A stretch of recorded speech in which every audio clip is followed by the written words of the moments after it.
Joining us now, foreign policy editor-in-chief Ravi Agrawal. Ravi, why is it such a worry to see these two nations escalate? Well, for one, they have nuclear weapons. The optimistic reading is that they've been here before. They fought several wars in 65 and 71, many skirmishes through the 90s after they both declared they had nuclear weapons. And in each of those cases, Katie, we saw that they were able to find ways to de-escalate. One of the things that worries me about this particular moment is that India feels less restrained than it has in previous years, in part because it's looking at what has happened in Israel after October 7 and saying that it too has the right to defend itself from terrorism, but also because it sees the world order as having fundamentally shifted. And it is more unrestrained than it's ever been because it doesn't see any other big power as having either the inclination or the ability to check it. So all of this suggests that India's very tough action overnight yesterday it may want to do more, but of course, Pakistan might want to respond in its own way. So this is the worst point we've seen between these two countries in at least 5 years. You're saying they feel unrestrained. What in the past has been the restrainer? What has limited escalation?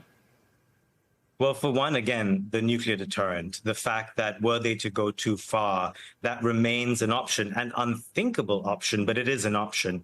And that has sort of pushed both sides to have some level of restraint. But the other thing is that there's long been a lot of international mediation that has taken place that doesn't seem to be happening at the same level this time round. I can give you examples. In 2016, for example, Mike Pompeo, when he was Secretary of State, he was up all night, engaged in talks with both Islamabad and New Delhi. That is not happening this time around. In 2001, Colin Powell, after 9/11, made sure that someone very senior at the State Department was stationed either in India or Islamabad to make sure that neither would nuke the other. That level of engagement is not happening right now. And also, finally, India's just a much bigger economy than it was in previous instances. So it feels more confident. And its people also want to see a very tough response. Are you not seeing that same level of engagement from the United States right now? No, I'm not. Not from Marco Rubio, not from, well, I guess he would be the person because he's now the national security advisor as well. So there have been calls between Rubio and his Indian counterparts, which means both the foreign secretary in New Delhi and the national security advisor. Rubio has also spoken to his Pakistani counterparts.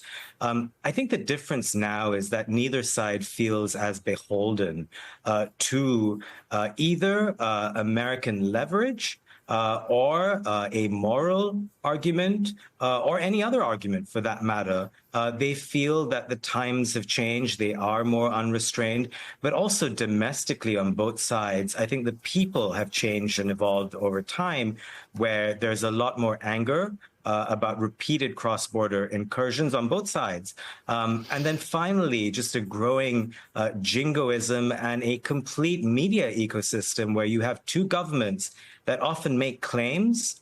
Those claims are rarely verified by their domestic media. And so both sides are living in an information ecosystem that parrots largely what their governments are saying. Katie, one last thing here.